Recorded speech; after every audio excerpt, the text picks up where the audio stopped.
Two different men, two different attitudes toward God. What we see in King Ahaz from our Isaiah passage and Joseph from today's gospel offers us insights into our own way of relating to God. Like Ahaz, we can be determined to pursue our own will and just pay God lip service. Or like Joseph, we can strive to please God and make every effort to discern what God is asking of us. Ahaz, who ruled in around 730 BC, is depicted by the Old Testament authors as a rather poor king. The times were dangerous, and Israel was at risk of attack by its enemies who surrounded them. Isaiah the prophet, just before this passage, advised Ahaz that the political alliance he was considering, that the king believed would protect the nation, actually would turn out badly. And he told him instead that he should hold back from entering into it and put his trust in God to protect the people. But the king already had decided that the alliance was the way that he would go. When the prophet told him what God wanted, Ahaz's answer shows what a religious fraud he was, as we see in our reading today. Ultimately, the king's choice indeed proved to be a disaster for Israel. Now, when we look at Joseph,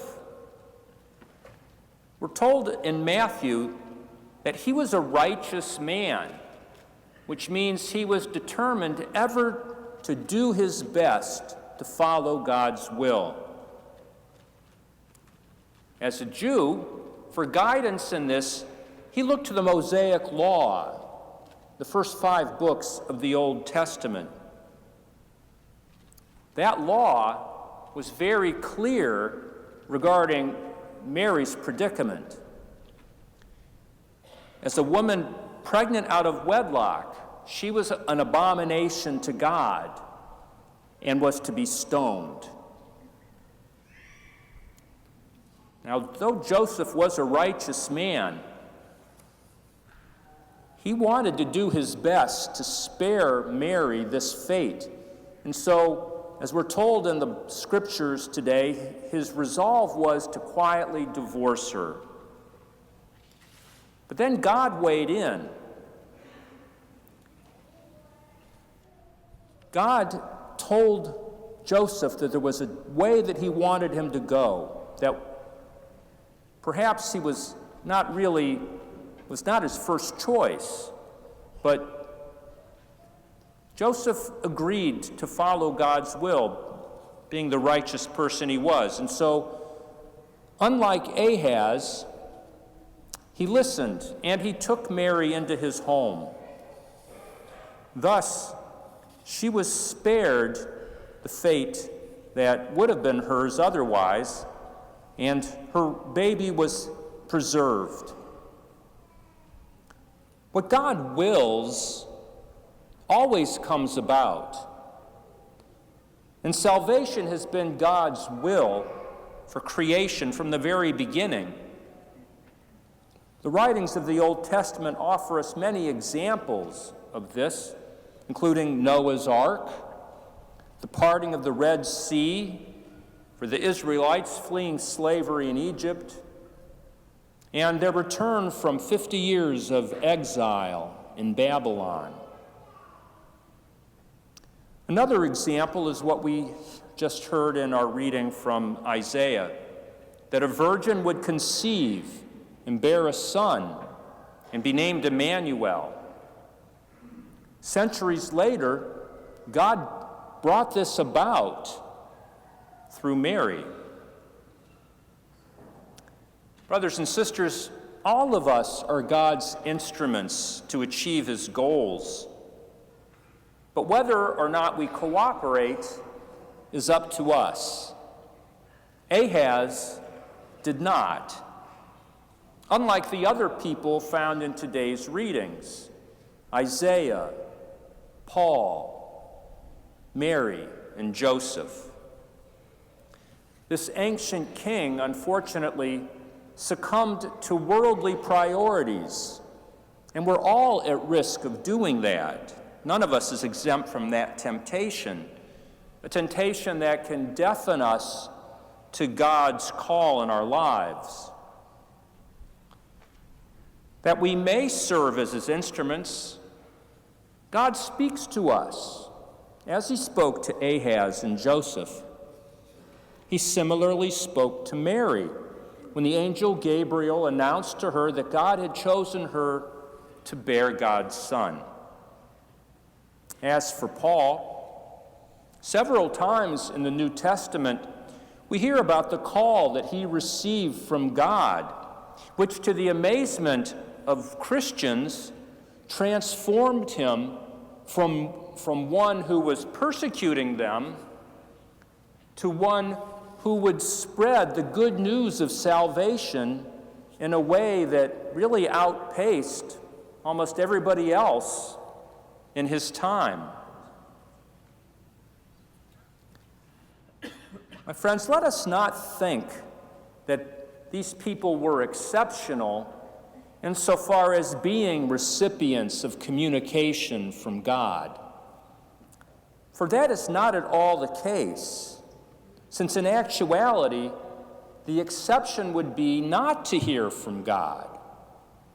Everyone who ever has walked the earth has been a child of God, and God has spoken to each of them so as to guide them on the way to salvation. And so God speaks to you and me too.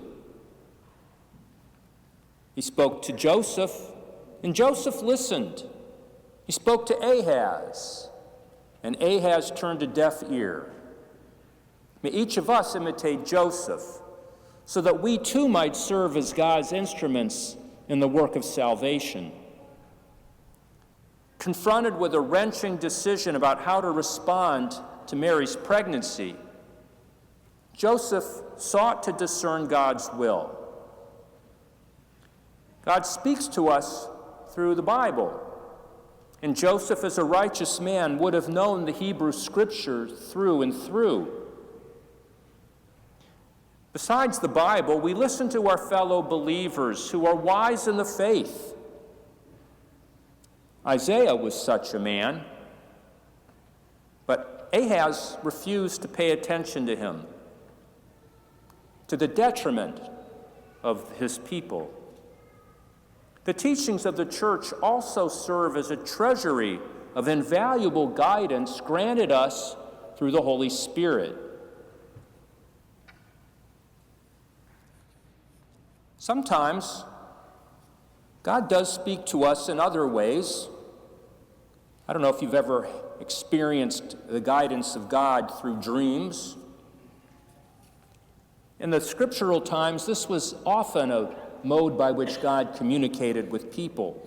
And we can, I guess, see it as simply a literary technique, but I believe that God does speak to us in dreams. God has so many ways of pointing us in the right direction. Prayer is so important for us to understand what God's will is for us. Now, it's not like it happens all in one fell swoop. We do need to make a habit of prayer so that we can tune our ears into God's voice. But I am confident, based on my own experience and from what I have read of the saints, that this is an important way that God lets us know what he wants of us. And we see it in Jesus himself, who often turned to his Father in prayer.